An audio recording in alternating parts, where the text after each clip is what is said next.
Menteri Pendidikan dan Kebudayaan telah menerbitkan Surat Edaran Nomor 1 Tahun 2021 terkait peniadaan pelaksanaan ujian nasional atau ujian sekolah di masa darurat penyebaran COVID-19.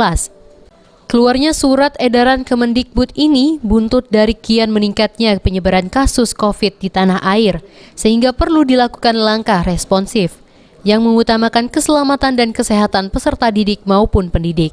Kepala Dinas Pendidikan Kota Lubuk Linggau, Dian Chandra mengatakan, pihaknya telah menjalankan sesuai edaran Kemendikbud terhadap sekolah-sekolah terkait kelulusan siswa di masa pandemi, di mana penentuan kelulusan diambil dari nilai rapor tiap semester, nilai sikap dan perilaku siswa, serta prestasi dan penghargaan siswa.